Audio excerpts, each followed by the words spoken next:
Iran के साथ Israel का युद्ध खतरनाक मोड़ पर पहुंच चुका है। बीते कुछ घंटों में इजरायल ईरान युद्ध को लेकर तस्वीर बड़ी तेजी से बदल रही है। ईरान के सुप्रीम लीडर खमेनी ने इजरायल के खिलाफ आधिकारिक युद्ध का ऐलान कर दिया है। अब ये ऑफिशियल है कि दोनों देश जो है वो आपस में लड़ रहे हैं, जिसके बाद से दोनों देशों ने हमले तेज कर दिए। इजरायल ने ईरान की राजधानी तेहरान में फोर्स मुख्यालय जो वहां पर है उसको निशाना बनाया है। अब दूसरी ओर ईरान ने तेल अवीव और हाइफा जैसे इजरायली शहरों पर बैलिस्टिक मिसाइल्स, ड्रोन से जवाबी हमले किए।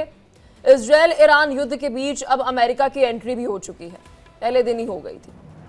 कनाडा में चल रहे G7 सम्मेलन को बीच में छोड़कर अमेरिका लौटे राष्ट्रपति डोनाल्ड ट्रंप ने आते ही ईरान को लेकर बेहद सख्त रुख अपनाया। ट्रंप ने अली खमेनी को सीधी धमकी देते हुए कहा है कि हमें पता है कि सुप्रीम लीडर कहां छिपे हैं, लेकिन उसे अभी नहीं मारेंगे। ट्रंप ने यह भी दावा किया कि अमेरिका ने ईरान के आसमान पर पूर्ण नियंत्रण हासिल कर लिया है। अमेरिका में राष्ट्रीय सुरक्षा परिषद की एक महत्वपूर्ण बैठक भी हुई। अब बैठक में ईरान के खिलाफ आगे की कार्रवाई पर चर्चा की आशंका जताई जा रही है। सिचुएशन में अगर आप पूरी देखेंगे तो इस बैठक को अगर आप समझे, और ये सिक्योरिटी को लेकर बैठक है, क्या अमेरिका कोई बड़ी तैयारी कर रहा है? क्या हालात और ज्यादा गंभीर हो रहे हैं और तुरंत फैसला लेने की अब जरूरत है? अमेरिका में कहा जा रहा है कि क्लोज डोर मीटिंग में ये भी चर्चा हुई है। अमेरिका में सिचुएशन रूम में यह बैठक तब होती है जब राष्ट्रीय सुरक्षा को खतरा हो, या युद्ध, आतंकवादी हमले या वैश्विक संकट हो, यानी कि इमरजेंसी की कोई स्थिति हो किसी देश के लिए। और अमेरिका में इसलिए रूम जो है वहां पर मीटिंग होती है। राष्ट्रीय सुरक्षा परिषद की बैठक, ट्रंप की खमेनी को चेतावनी, G7 के बीच में उस पूरे इवेंट को छोड़कर जाना। तो ट्रंप ईरान के खिलाफ क्या कोई बड़ा कदम उठाने वाले हैं? ईरान के अंदर अमेरिका ऐसा क्या करने जा रहा है जिसकी इतने बड़े लेवल पर तैयारी हो रही है कि देखिए आप अपनी इमरजेंसी मीटिंग बुला रहे हैं? क्या अमेरिका इजरायल का सीधे सीधे साथ देगा?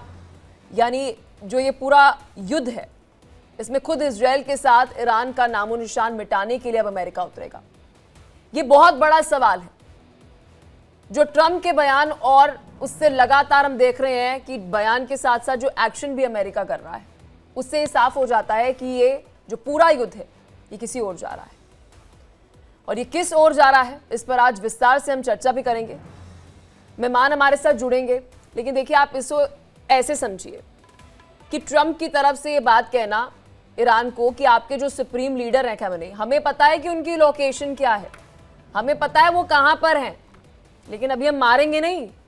और वहीं दूसरी तरफ इजरायल, वो कह रहा है कि युद्ध में अगर खमेनी मरते हैं, उनको असैसिनेट किया जाता है, तो जी ये युद्ध खत्म हो जाएगा। युद्ध और बढ़ेगा नहीं, युद्ध खत्म हो जाएगा। और इस बीच इतनी एक्यूरेट इंटेलिजेंस अमेरिका और इजरायल के पास है कैसा, इस पर भी चर्चा होना बेहद जरूरी है। अब और देशों की अगर हम बात करें, चाइना, रशिया, नॉर्थ कोरिया, इन सब जो देशों की बात अगर हम करें तो इन देशों का क्या स्टैंड है इस पूरे युद्ध में? अच्छा, आज मुनीर के साथ अमेरिका में एक बड़ी महत्वपूर्ण बैठक जो है वो ट्रंप की होने वाली है। अब आप भूलिएगा नहीं कि जो पाकिस्तान और ईरान है वो आपस में बॉर्डर शेयर करते हैं। मतलब मुनीर जो पाकिस्तान की आर्मी चीफ है, उनकी जो मुलाकात है वो आज अमेरिका में ट्रंप के साथ होने वाली है। 14 जून से वो वहीं पर है। मतलब जियोपॉलिटिकली अभी हो क्या रहा है ये समझना बेहद ज्यादा जरूरी है, और विस्तार से आज इसी पर चर्चा करेंगे। मेहमान हमारे साथ जुड़ चुके हैं, मेजर जनरल अनुज माथुर हमारे साथ जुड़ चुके हैं। कुछ ही देर में कर्नल शिवदान सिंह जी भी हमारे साथ जुड़ेंगे। कर्नल कुणाल भट्टाचार्य हमारे साथ जुड़ चुके हैं, और कुछ देर के अंदर संजीव श्रीवास्तव फॉरेन एक्सपर्ट हमारे साथ जुड़ेंगे।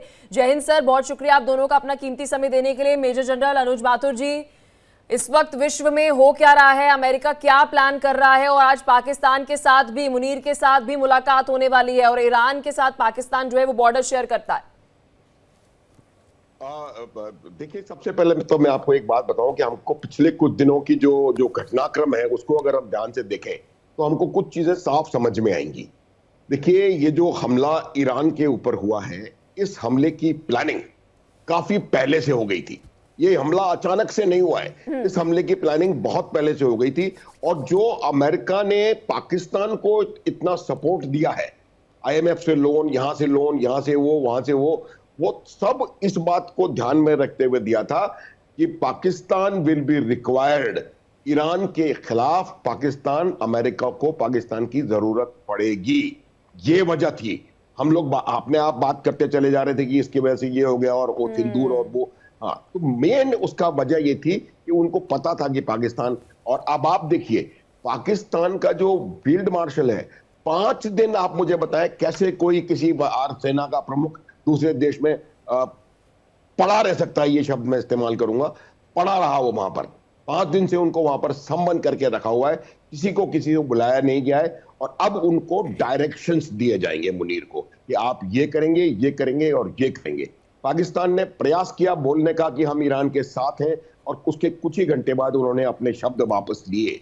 तो ये तमाम जो पूरी ओवरऑल जो सिचुएशन निकल करके सामने आ रही है, वो यही है कि वो ईरान को चारों तरफ से घेरेंगे। और उन्होंने, देखिए, जब भी कोई बात होती है, सिंदूर चल रहा था या कोई भी ऑपरेशन चल रहा है, या इवन रशिया यूक्रेन चल रहा है, वहां ट्रंप की भाषा ये होती है कि मैं सुलह करवा दूंगा, मैं इनका युद्ध बंद करना चाहिए, ये है वो है। यहां पर उनकी भाषा वो नहीं है। ट्रंप के आप एक एक शब्द को नोटिस करिए। ट्रंप ने कहा है कि ईरान अनकंडीशनल सरेंडर करे। ये भाषा जो है वो किसी भी तरह से युद्ध को खत्म करने वाली भाषा नहीं है। किस प्रकार से B-2 बॉम्बर्स को दोबारा एक्टिवेट कर दिया गया है। डिएगो गार्सिया में B-2 B-52 को ज्वाइन कर चुके हैं। यूएसएस निमित्ज जो है वो वेस्ट पैसिफिक से मिडिल ईस्ट की तरफ हरकत कर चुका है। यूएसएस जॉर्ज वॉशिंगटन को जापान में वार्न कर दिया गया है। जिस प्रकार की प्रेजेंस ब्रिटिश अमेरिकन नेवी की मिडिल ईस्ट और पर्शियन गल्फ में है, अनप्रेसिडेंटेड है। उसके अलावा उनके जो 15 बड़े बेसिस और 45 और जगह उनकी प्रेजेंस है मिडिल ईस्ट में, मिलिट्री प्रेजेंस, उसको बूस्टर अप किया गया है। वहां पर उन्होंने air to air refueler tankers को भेजा है। वो क्यों भेजा है? वो टैंकर्स लड़ाई के अलावा और कहां काम आ सकते हैं?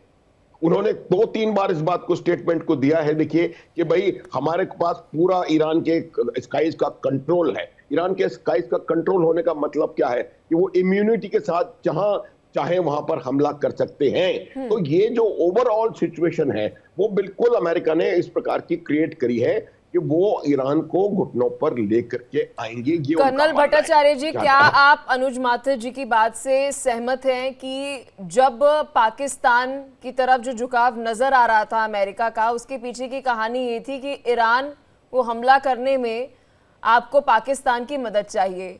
लेकिन सर, बहुत मुश्किल हो रहा है समझना। कल आप ही मेरे साथ डिस्कशन में बैठे थे और IRGC की तरफ से बयान सामने आ रहा था कि अगर इजराइल हमारे ऊपर हमला करता है तो पाकिस्तान से, मतलब अगर कोई न्यूक्लियर अटैक करता है तो पाकिस्तान से हम हमला करवा देंगे। और आज ये लग रहा है कि पूरी इक्वेशन ही बदल गई है। मुनीर की आज मुलाकात हो रही है ट्रंप के साथ और कहा जा रहा है कि एक स्ट्रैटेजी बनाई जा रही है। हमने डिस्कस किया था, ये पाकिस्तान का न्यूक्लियर बॉम्ब नहीं है, ये अमेरिका का न्यूक्लियर बॉम्ब है जो किराना हिल्स में रखा हुआ था। तो पाकिस्तान कैनॉट, जब कल ईरान का फॉरेन मिनिस्टर बोला था जे इफ इजराइल बॉम्ब मारे हमारे ऊपर तो Pakistan on our behalf will nuclear bomb in Israel.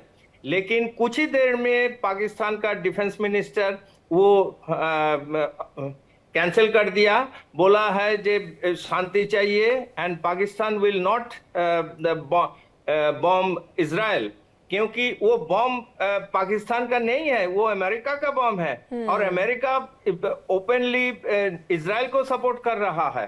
तो ये एक बड़ा कंफ्यूजिंग एरिया है।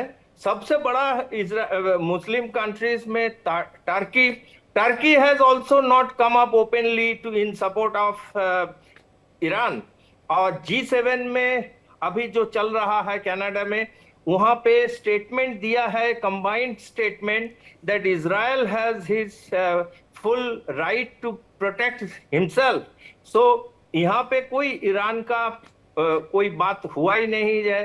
एंड मैं कुछ पॉइंट बोलना चाहता हूं रशिया के बारे में। आप जो बोल रहे थे, रशिया का स्टैंड है ऑयल प्राइस बढ़ेगा दुनिया में ये लड़ाई में, तो रशिया का जो कॉफर जो बिल्कुल खाली हो गया उसमें थोड़ा पैसा आएगा। Then distraction, global attention away from Ukraine. ये जो यूक्रेन और कीव में जो रशिया बॉम्बिंग कर रहा है, इससे सारी दुनिया का नजर थोड़ा हट जाएगा। Kremlin offer to mediate and show as peace maker, मतलब रशिया अपने आप को पीस मेकर चाहता है एंड बोलना चाहता है जे they are the key player. 6 महीने पहले भी ईरान के साथ एक समझौता हुआ था, लेकिन नाउ अभी जो हालत है रशिया का, दे आर अनेबल, ये अभी कोई मिलिट्री हार्डवेयर ईरान को देने का लायक नहीं है रशिया। ये एक प्रेजेंट सिचुएशन है रशिया के साथ। लेकिन ट्रंप ने बोला है जे आयतुल्ला खोमेनी को रिजाइन करना है, नहीं तो उसका हाल जो हमारा सदाम हुसैन था इराक का, जैसे हाल हुआ है वैसे होगा। और बहुत कुछ दिन पहले ही Russia has lost his friend Bashar al Assad of Syria. अब हमको मालूम है जे वो 20 साल से वहां पे सीरिया में राजा था, लेकिन उनको निकाला दिया गया है। और जैसे हम कल ही कह रहे थे कि इराक और Syria is the current future of Iran, this is what seems like. Sir, हमारे साथ संजीव श्रीवास्तव जी फॉरेन एक्सपर्ट जुड़ चुके हैं। तो संजीव श्रीवास्तव जी, बहुत शुक्रिया आप जुड़े इंडिया डेली के साथ। जय हिंद सर। सर, मतलब अब ये मान के चले कि ईरान के साथ कोई देश जो है वो नहीं खड़ा, क्योंकि रशिया, जिस तरह से सर बता रहे हैं कि आपकी एक जो पूरी डिफेंस अटेंशन है वेस्टर्न कंट्रीज की, वो शिफ्ट होगी अब इस पूरी वॉर में और यूक्रेन से थोड़ी हटेगी। तो रशिया चाहता है कि अच्छी बात है, इसमें इसका अपना बेनिफिट है, तो मतलब ईरान अकेला है अभी।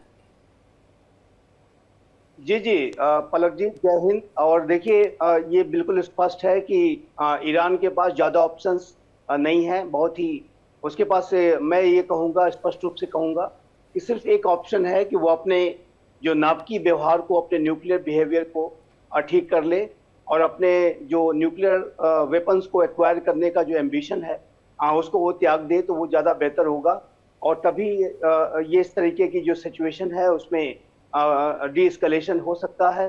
क्योंकि यदि ईरान ने जैसा कि IAEA ने भी पाया था कि ईरान अपने न्यूक्लियर वेपन्स के प्रोग्राम को तेज गति से आगे बढ़ा रहा था, जो कि यूनाइटेड स्टेट्स ऑफ अमेरिका और इसराइल के लिए और विशेष रूप से इसराइल के लिए ये बिल्कुल भी एक्सेप्टेबल नहीं है। और वो दोनों ही राष्ट्र इस बात को समय समय पे कहते रहे और across the party line, America में अगर चाहे वो डेमोक्रेटिक रहा हो, चाहे वो रिपब्लिकन राष्ट्रपति रहा हो, कोई भी वहाँ पर एडमिनिस्ट्रेशन रहे हो, सभी ने इस बात की संकल्प को लगातार व्यक्त किया है। और कल भी अभी प्रेसिडेंट ट्रंप ने फिर से इस बात को दोहराया है कि वो ईरान को न्यूक्लियर वेपन्स एक्वायर नहीं करने देंगे और इसके लिए वो किसी भी कीमत पे और किसी भी एक्सटेंट तक जा सकते हैं।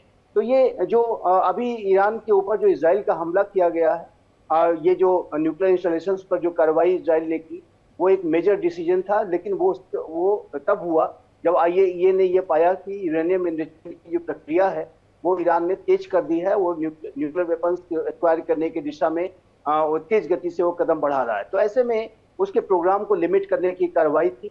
लेकिन अमेरिका ने जो एक डील निगोशिएट करने की बात ईरान से कही है, ईरान के पास अभी भी एक स्पेस है, एक टाइम है कि वो इस डील के लिए तैयार हो जाए और अपने, जैसा कि मैंने कहा, कि अपने नाटकीय व्यवहार को वो सुधार दे। क्योंकि देखिए, एक बात मैं पलक जी और भी कहना चाहता हूँ कि ईरान की जो रिजीम है, वो इस्लामिक रिजीम जो है, वो जिस तरीके से इजराइल को थ्रेट्स देती है, जिस तरीके से इजराइल को ऑब्लिटरेट करने की बात करती है, वर्ल्ड मैप से मिटा देंगे, death to America, death to Israel के नारे लगते हैं, होलोकॉस्ट को वो डिनाई करते हैं और जायनिस्ट रिजीम वो हमेशा अपने स्टेटमेंट्स जारी करते हैं तो उसमें वो क्लैश ऑफ सिविलाइजेशंस की बातें करते हैं, यहूदियों के खिलाफ बहुत ही नफरत भरे शब्दों का इस्तेमाल करते हैं। तो ऐसे में जो इजराइल, जो कि बहुत छोटा सा मुल्क है, उसके लिए तो 1 या 2 न्यूक्लियर बॉम्ब्स ही काफी है उसको ऑब्लिटरेट करने के लिए। और ऐसे में जो इजराइल के लिए जाहिर है कि यदि ईरान के पास न्यूक्लियर बॉम्ब्स आ जाते हैं और एक ऐसा राष्ट्र जो कि आतंकियों को भी स्पॉन्सर और सपोर्ट करता है, हमास, हिजबुल्लाह, हुती, यदि आज हुती हाइपरसोनिक मिसाइल्स चला रहे हैं तो वो हाइपरसोनिक मिसाइल्स आखिर कहाँ से पहुंची? हिजबुल्लाह के पास इतने बड़े सोफिस्टिकेटेड मिसाइल्स कहाँ से पहुंची हैं? सब ईरान की दी हुई हैं। तो यदि वो न्यूक्लियर वेपन्स एक्वायर कर लेता है और वो न्यूक्लियर वेपन्स कहीं किसी आतंकी को भी पकड़ा देता है तो फिर इजराइल का क्या होगा? तो ये सारी जो इजराइल के जो डीप सीटेड कंसर्न्स हैं वो जाहिर है कि बहुत ही उसको समझने की आवश्यकता है। और ईरान पाकिस्तान की तरह से ही एक ऐसा राष्ट्र है जो कि आतंकवाद को इंस्ट्रूमेंट ऑफ स्टेट पॉलिसी के तौर पर और आतंकियों को स्ट्रेटेजिक एसेट के रूप में इस्तेमाल करता है। अनुज माथुर जी, फिर विदाउट एनी डिनायल जिस तरह से संजीव श्रीवास्तव जी बता रहे हैं कि ईरान के साथ कोई इस वक्त जो खड़ा नहीं है, तो फिर विदाउट एनी डिनायल हम ये बात को मान लेते हैं America is the super power? नहीं पलक, देखिए मैं आपको एक बात बताऊं, जो अमेरिका सुपर पावर है इसमें कोई शक मेरे को लगता नहीं है किसी को कोई शक होने की आवश्यकता है। इकोनॉमिक सुपर पावर भी है, मिलिट्री सुपर पावर भी है, आप किसी भी प्रकार से किसी से भी इसको कंपेयर कर लें, सुपर पावर वो है। लेकिन अब परेशानी ये है कि कुछ लोग, और चाइना का एम्बिशन है, उनका एम्बिशन रिटर्न डिक्लेयर्ड एम्बिशन है कि they want to be the sole super power by 2050। तो उनका मकसद है कि किस प्रकार से इस अमेरिका की जो बड़ी ग्रोथ है उसको चेकमेट किया जाए। देखिए पलक, मैं आपको एक बात बताता हूं, ये जो प्रश्न हमने शुरू किया था कि क्या ईरान अकेला है, निश्चित रूप से ईरान अकेला है, क्योंकि जो इस्लामिक वर्ल्ड है उस इस्लामिक वर्ल्ड में भी कोई नहीं चाहता कि ईरान जो है न्यूक्लियर वेपन एक्वायर करे, क्योंकि ये उनके लिए भी खतरा है। इस्लामिक वर्ल्ड की जो लीडरशिप है वो उनकी अनडिस्प्यूटेड लीडरशिप हो जाएगी इजराइल के, ईरान के पास अगर बॉम्ब आ जाएगा। उसके अलावा तुर्की और ईरान वो नेचुरल एडवर्सरीज हैं, नेबर्स हैं, वो नेचुरल एडवर्सरीज हैं। वो कभी बात कर सकते हैं कि भाई हम इस्लाम ये वो, लेकिन वो एडवर्सरीज है और वो कभी भी एक साथ नहीं आ सकते। और आज परिस्थिति शायद एक दो स्टेटमेंट तुर्की के आ जाए, लेकिन तुर्की खुल करके सामने नहीं आया है। किसी ने भी उनको एक भी गिफ्ट, कोई चीज उनको लड़ने के लिए दी नहीं है, कोई सहायता उनके पास कहीं से भी आई नहीं है। आज छठवां दिन है लड़ाई का। आज की तारीख में पूरे जो स्काइज है, जो एंटायर एयर कंट्रोल है वो इजराइल के एयरफोर्स के पास है। वो जब चाहे, जहां चाहे, जिस प्रकार से चाहे हमला कर सकते हैं। तो ये बहुत उनकी हालत काफी खराब हालत में है। उन्होंने एक बार प्रयास किया था कि वो कह दे कि मैं स्ट्रेट ऑफ हॉर्मुज को बंद कर दूंगा, उससे ग्लोबल इकोनॉमी के ऊपर बहुत बड़ा असर होगा। तो वो भी उनको किसी कीमत पे नहीं करने दिया जाएगा। जिस प्रकार की प्रेजेंस वहां पर, अनुज माथुर जी, ट्रम्प की तरफ से क्लियरली ओपनली ये बात कहना कि हमें सुप्रीम लीडर खamenei की लोकेशन पता है, अभी उसको नहीं मारेंगे, तो मतलब कितने और दिन ईरान जो है वो इस युद्ध में टिकेगा? अब तो आपको सुप्रीम लीडर की लोकेशन ही पता है, न्यूक्लियर साइट्स की आपको इंटेलिजेंस इंफॉर्मेशन है।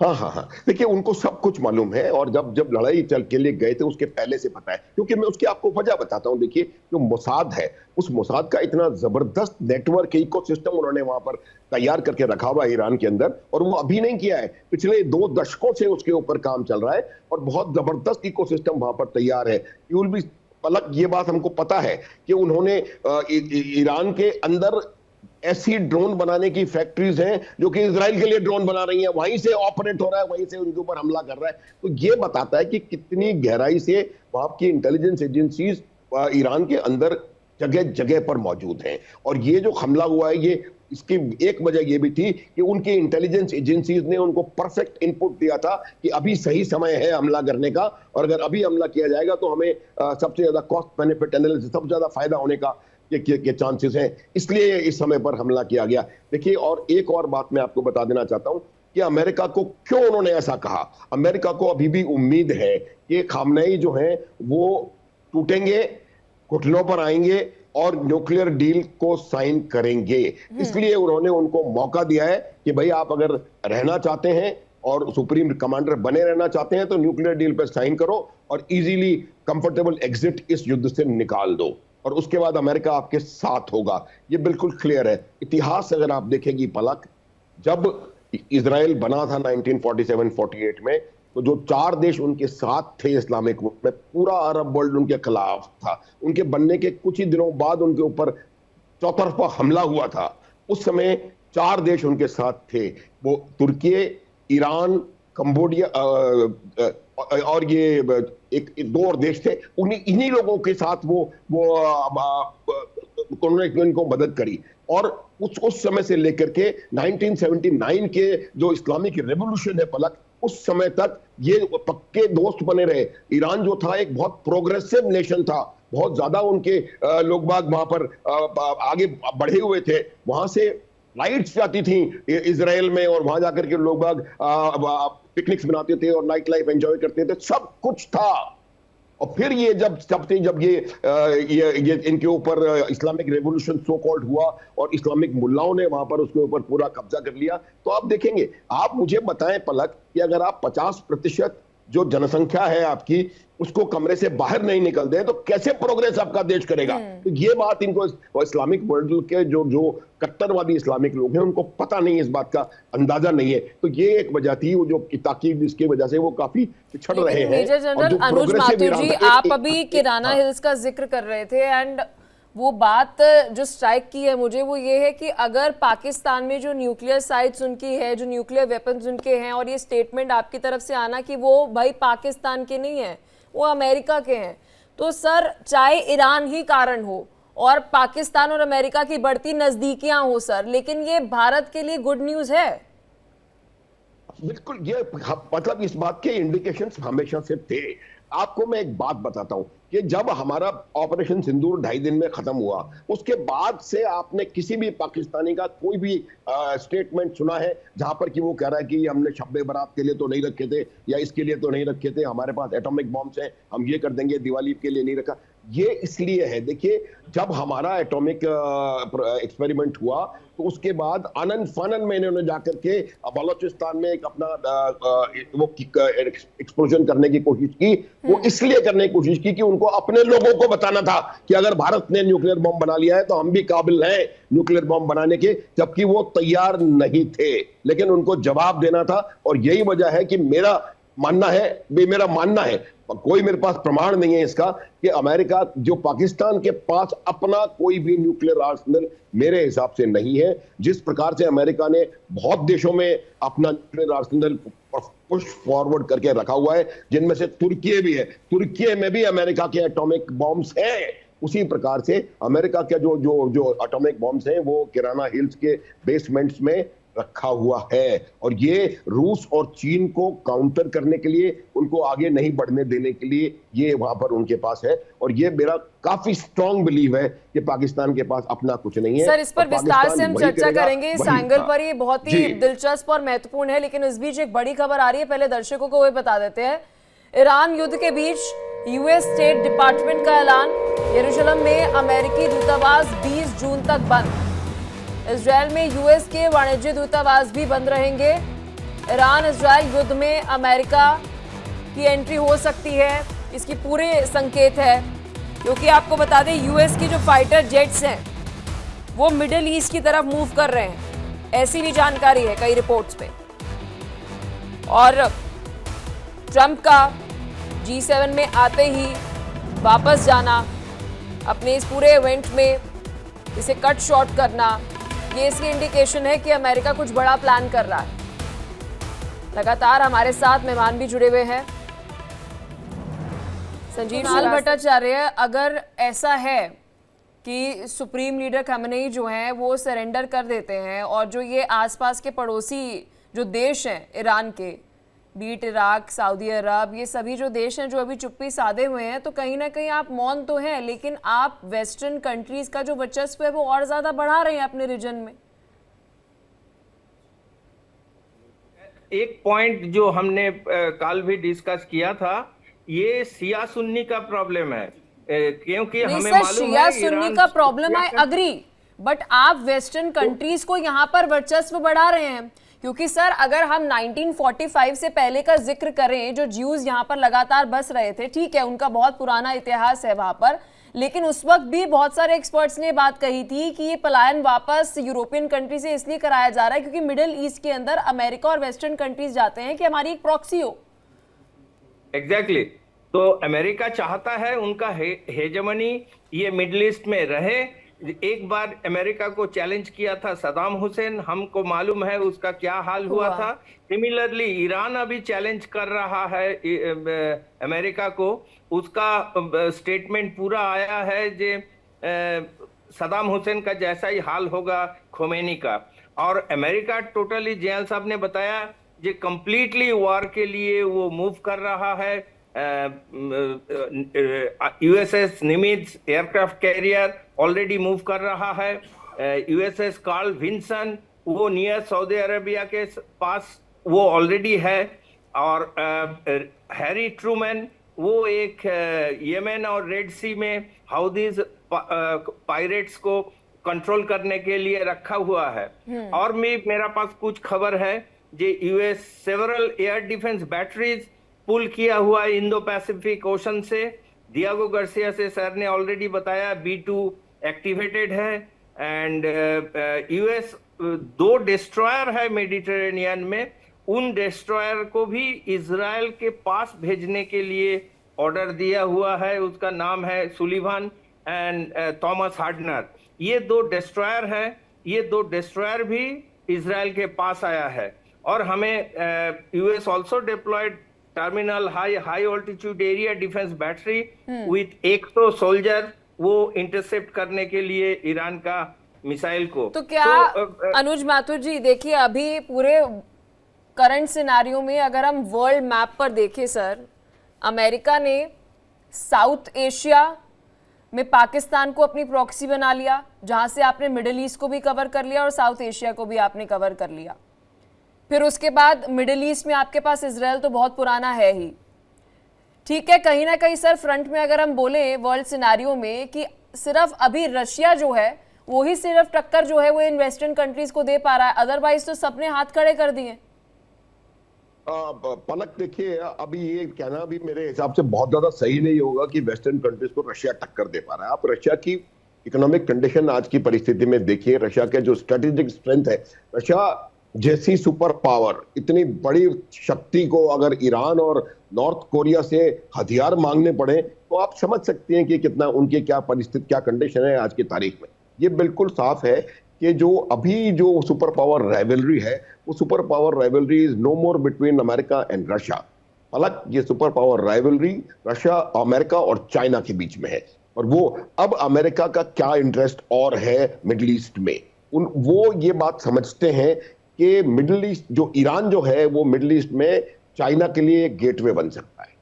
और चाइना अपनी प्रेजेंस वहां पर, तभी वो चाबहार में कुछ करना चाह रहे थे और कई जगह और कई एक्टिविटीज उनकी वो कर रहे हैं। जिबूती में उन्होंने आकर के अपना एक बेस बना लिया है, ग्वादार वो लेना चाह रहे हैं क्योंकि वो वहां पर उस इलाके में अपनी प्रेजेंस बढ़ाना चाह रहे हैं और अपनी शक्ति बढ़ाना चाह रहे हैं। तो ये उनको, अमेरिका को ये बात भी कहीं ना कहीं गवारा नहीं है। इस वजह से वो चाहते हैं कि दोबारा जो मिडिल ईस्ट की इक्वेशन है, देखिए मिडिल ईस्ट में ईरान क्या चाहता था, ईरान ये नहीं चाहता है कि इजराइल को खत्म कर दे। तो उसका मेन एजेंडा ये है कि यूएस का जो इन्फ्लुएंस है मिडिल ईस्ट में, जो यूएस का इन्फ्लुएंस बढ़ता चला जा रहा है। मैंने बताया आपको थोड़ी देर पहले, 15 बड़े बेस, 45 और जगह मिलिट्री प्रेजेंस और नेवी की इतनी जबरदस्त प्रेजेंस मेडिटेरेनियन से लेकर के और नॉर्थ अरेबियन सी तक, ये बहुत बड़ा खतरा पूरे मिडिल ईस्ट के लिए हो सकता है।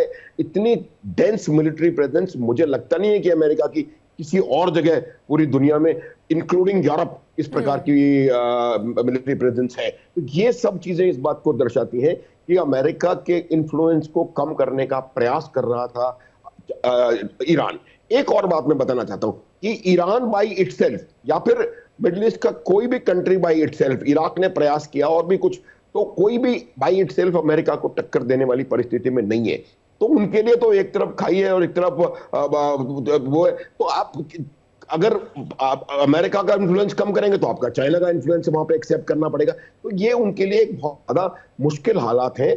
मुझे लगता नहीं है कि इसका कोई सोल्यूशन अभी फिलहाल आने वाले समय में हो पाएगा। ये बात आप निश्चित रूप से मान लें पलक कि ईरान को न्यूक्लियर डील साइन करनी पड़ेगी, वरना अमेरिका फिजिकली, अभी अदरवाइज तो already they are involved in the war, physically involve हो जाएंगे। एक बात और मैं दोबारा रिपीट करना चाहूंगा, जो मैं कई दफा, सर बता रही हैं, आपसे ही सवाल पूछ रही हूँ सर मैं, जो आप बात कह रहे हैं इंटरनेशनल रिपोर्ट्स तो सर बता रही है कि अमेरिका पूरी तैयारी करके बैठा है ईरानियन न्यूक्लियर साइट्स के ऊपर हमला करने के लिए। बिल्कुल वही मैं कह रहा हूं कि जिस प्रकार की डेंस मिलिट्री प्रेजेंस अमेरिका की आज की तारीख में मिडिल ईस्ट में है, उतनी उसकी कहीं भी नहीं है। और ये भी अनप्रेसिडेंटेड प्रेजेंस है।